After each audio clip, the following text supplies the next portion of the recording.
샬롬. 사랑하는 밴쿠버 영락교회 가족 여러분, 지난밤도 평안하셨지요? 오늘은 2021년 5월 18일 화요일 아침입니다. 말씀으로 하루를 여는 내 영혼의 햇빛 비치니 경건의 시간을 시작하겠습니다. 오늘도 하나님과 동행하는 은혜와 평강의 하루 되시길 기원합니다. 오늘 찬양은 찬송가 366장 어두운 내 눈 밝히사입니다. 함께 찬송하겠습니다.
함께 기도하겠습니다.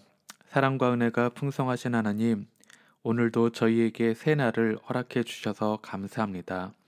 오늘도 하나님의 말씀 앞에 섭니다. 하나님의 말씀을 묵상할 때 말씀의 비밀을 깨달아 알게 해주시고 그 말씀에 순종하는 하루가 되게 해주시옵소서. 오늘도 저희의 영혼과 삶의 진리의 빛, 은혜의 빛을 비춰 주시옵소서. 예수님의 이름으로 기도드립니다. 아멘. 이제 오늘 우리에게 주신 말씀을 봉독하겠습니다. 오늘 본문은 잠언 10장 1절에서 17절까지 말씀입니다. 솔로몬의 잠언이라. 지혜로운 아들은 아비를 기쁘게 하거니와 미련한 아들은 어미의 근심이니라. 불의의 재물은 무익하여도 공의는 죽음에서 건지느니라. 여호와께서 의인의 영혼은 줄이지 않게 하시나 악인의 소욕은 물리치시느니라. 손을 게으르게 놀리는 자는 가난하게 되고 손이 부지런한 자는 부하게 되느니라. 여름에 거두는 자는 지혜로운 아들이나 추수 때에 자는 자는 부끄러움을 끼치는 아들이니라. 의인의 머리에는 복이 많아 악인의 입은 독을 머금었느니라. 의인을 기념할 때에는 칭찬하거니와 악인의 이름은 썩게 되느니라. 마음이 지혜로운 자는 계명을 받거니와 입이 미련한 자는 멸망하리라. 바른 길로 행하는 자는 걸음이 평안하려니와 굽은 길로 행하는 자는 드러나리라. 눈짓하는 자는 근심을 끼치고 입이 미련한 자는 멸망하느니라. 의인의 입은 생명의 샘이라도 악인의 입은 독을 머금었느니라. 미움은 다툼을 일으켜도 사랑은 모든 허물을 가리느니라. 명철한 자의 입술에는 지혜가 있어도 지혜 없는 자의 등을 위하여는 채찍이 있느니라.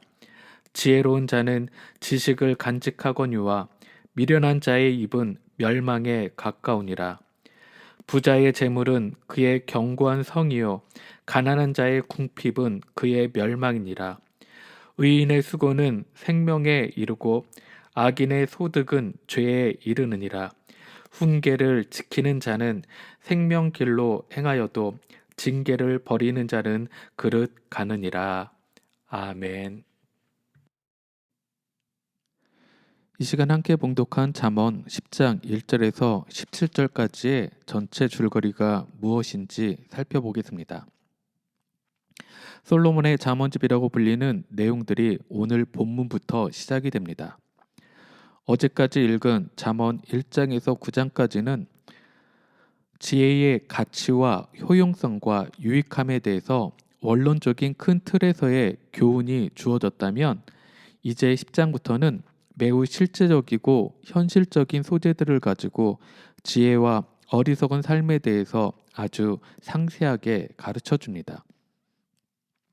10장부터 22장 16절까지의 말씀들은 일정한 주제를 가졌다기보다는 여러 종류의 잠언들과 교훈들을 편집하고 묶어낸 부분이라 할 수 있습니다. 여기에는 375개의 짧은 잠언들로 이루어져 있습니다. 이 짧은 잠언은 의인과 악인 혹은 지혜자와 어리석은 자를 구체적으로 서로 비교하는 구조로 기록되어 있습니다. 예를 들면 오늘 본문 4절에 보면 손을 게으르게 놀리는 자는 가난하게 되고 손이 부지런한 자는 부하게 되느니라처럼 무엇 이런데 무엇 이렇다는 구조가 반복되는 것입니다. 이런 구조로 이루어진 것은 우리들로 하여금 이 둘 간의 현격한 차이를 보이게 함으로써 어떠한 삶이 하나님이 인정하시고 복을 주시는 진정한 삶인지를 깨닫게 하여 지혜로운 삶을 살아가도록 돕고자 하는 것입니다. 이 짧은 잠언들은 순서가 따로 정해져 있지 않고 문장 하나하나가 독립적입니다. 하지만 일정하게 반복이 되기도 하고 서로 보완을 하는 구조로 계속 기록되어 있습니다. 이로써 잠언을 읽으면 자연스레 이런 사람이 되어야 하는구나, 또 이렇게 살아야 하는 거구나 라고 깨닫고 결단하도록 돕는 구조로 되어 있는 것입니다. 오늘 본문은 크게 세 부분으로 나뉘어집니다.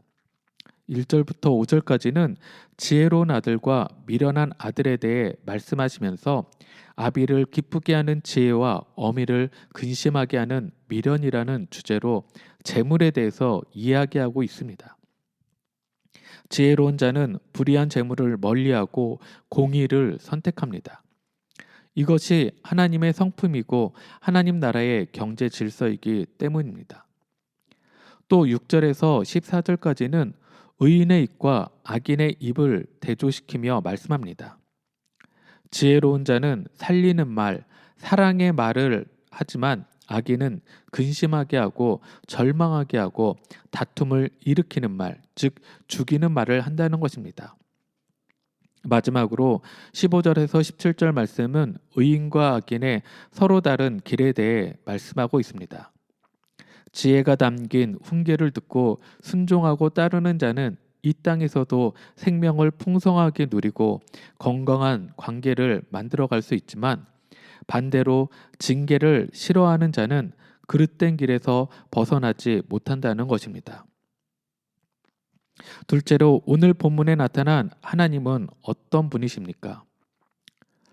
우리 하나님은 공평하신 하나님이십니다. 오늘 본문 3절 말씀을 읽겠습니다.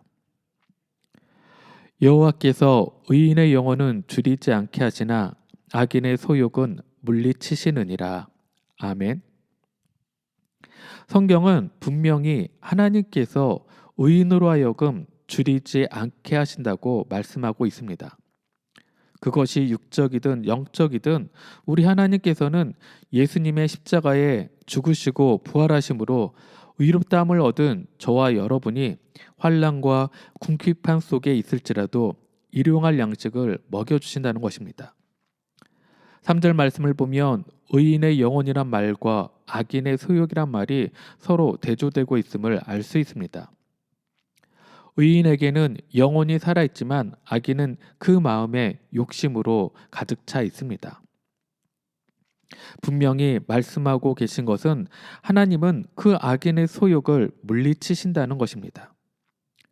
그러기에 이 어려운 시대를 살아가는 우리들이 가져야 하는 태도는 우리가 그리스도로 말미암아 하나님의 자녀 되었으므로 주님께서 내 영혼을 줄이지 않게 하실 것이라는 믿음의 확신입니다. 하나님께서는 이 세상을 창조하실 때 공정한 곳으로 지으셨습니다. 부지런히 일하며 성실히 사는 사람은 많은 소득을 얻고 게으름 피우며 일하지 않는 사람은 소득을 얻지 못하도록 하셨습니다. 즉 우리가 심은 대로 거둔다는 것입니다. 그래서 솔로몬은 4절과 5절에서 부지런한 손과 앞날을 예비하는 지혜로운 마음을 언급하였습니다. 그런데 문제는 이런 하나님의 질서를 무너뜨리는 사람들이 있다는 것입니다. 수고하는 대신 남의 것을 빼앗아 부를 축적하는 사람들 말입니다. 하나님은 이런 자의 소득을 악한 죄로 규정하셨고 그래서 이것을 물리치신다고 말씀하고 계신 것입니다. 셋째로 오늘 말씀이 나에게 주시는 교훈과 메시지는 무엇입니까? 첫째는 참된 지혜를 가지고 살라는 것입니다. 오늘 본문 1절과 2절 말씀을 읽겠습니다. 솔로몬의 잠언이라 지혜로운 아들은 아비를 기쁘게 하거니와 미련한 아들은 어미의 근심이니라. 불의의 재물은 무익하여도 공의는 죽음에서 건지느니라. 아멘. 1절 말씀에 보니 지혜로운 아들과 미련한 아들이 서로 비교가 되어 있습니다.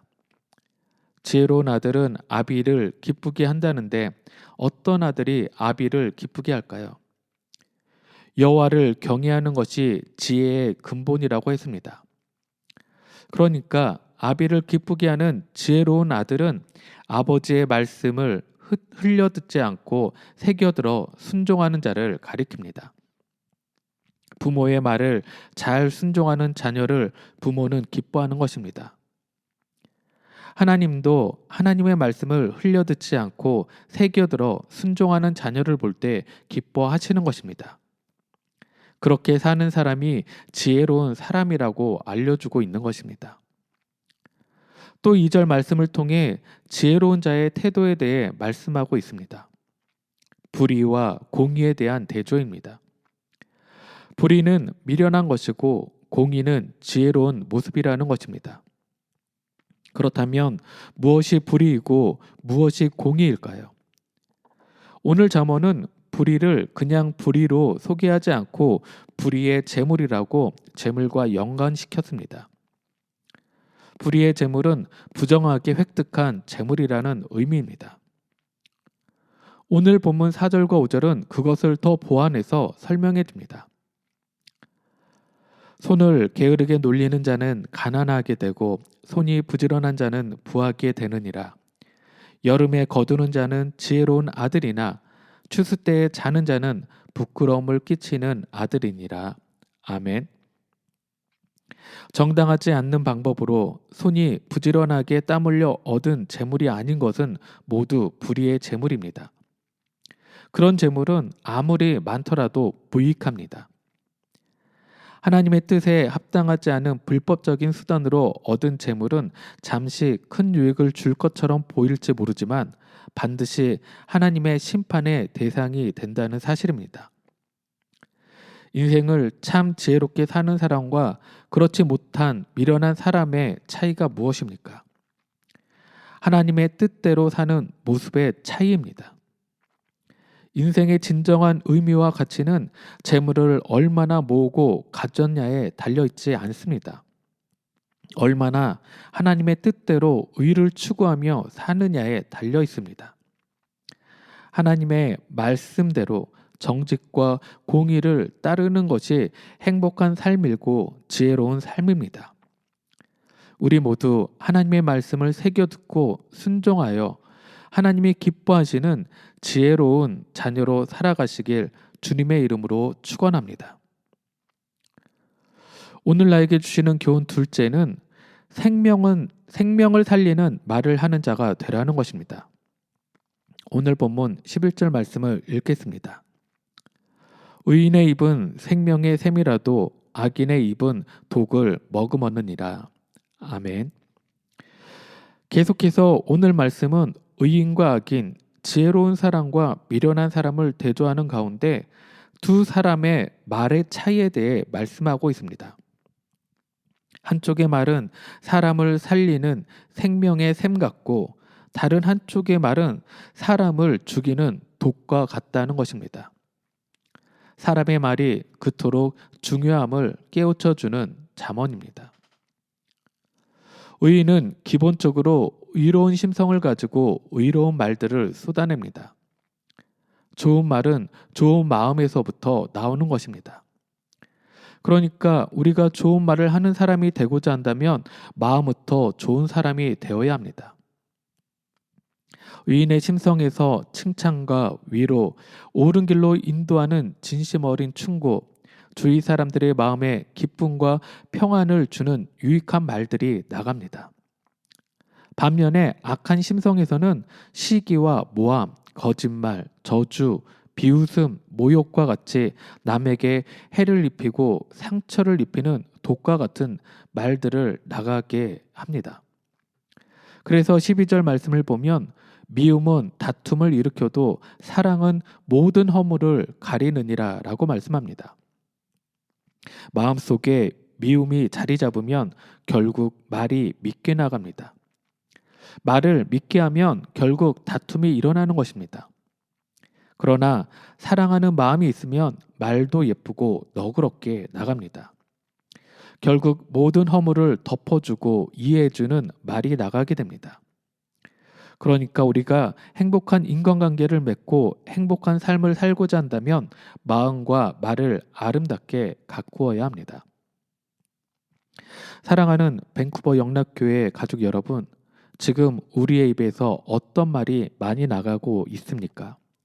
서로를 칭찬하고 위로하고 격려하며 상대방을 더욱 성장하도록 세워주는 말입니까? 아니면 눈에 보이는 결과로 판단하고 비난하고 상처가 되는 말을 하고 있습니까? 심한 경우는 시기와 모함과 거짓말과 비아냥과 모욕적인 말들을 하는 사람도 있습니다. 우리의 말이 어떤 말을 더 많이 하는지를 살피는 것으로 우리의 마음과 우리의 영적인 상태를 진단해 볼 수 있을 것입니다. 바라기는 우리 모두가 사람을 세우고 살리는 생명의 샘과 같은 우리의 입이 되기를 주님의 이름으로 축원합니다. 함께 기도하겠습니다. 사랑과 은혜가 풍성하신 하나님, 오늘도 우리를 주님의 말씀 앞으로 이끌어 주시고 그 말씀으로 깨닫게 해주시니 진심으로 감사드립니다. 지혜가 중요하다는 것을 지식으로 아는 것으로 만족하지 않고 하나님으로부터 그 지혜를 받아 지혜롭게 살아내는 인생이 되도록 주님 도와주시옵소서. 오늘의 잠언들을 마음에 새겨서 우리의 일상에서 지혜롭게 살아갈 수 있도록 은혜 베풀어 주시옵소서. 오늘 우리의 성품과 행동과 태도와 무엇보다 말을 통하여 하나님의 자녀다움이 드러나게 하시고 오직 하나님께 영광이 되게 하여 주시옵소서. 이제는 우리 주 예수 그리스도의 크신 은혜와 하나님의 놀라우신 사랑하심과 성령의 감화 감동 교통하심이 하나님의 말씀을 새겨 듣고 순종함으로 지혜로운 삶을 살아가며 무엇보다 우리의 말 가운데 사람을 세우고 살리는 생명과 사랑의 말로 가득 차게 하기로 결단한 사랑하는 모든 성도들 머리 위에 그들의 가정과 생업 위에 지금부터 영원토록 함께 하시길 축원하옵나이다. 아멘. 찬양이 연주되는 동안 오늘 주신 말씀과 기도 제목을 가지고 믿음으로 함께 기도하겠습니다. 첫째는 오늘 하루 우리의 삶의 모습이 하나님을 기쁘시게 하며 하나님께만 영광 돌리는 지혜로운 삶을 살 수 있도록. 둘째는 우리의 입을 조심하여 우리 입에서 나오는 말이 사람을 죽이는 말이 아니라 사람을 세우고 살리는 생명의 샘 같은 입이 되도록. 셋째는 우리 영락 공동체와 성도 한 사람 한 사람을 평강으로 지켜주시고 평온한 일상을 속히 회복해 달라고 기도하겠습니다. 그리고 중보기도가 필요한 우리의 부모, 형제, 이웃, 또 선교지와 선교사님들을 위해 함께 기도하겠습니다.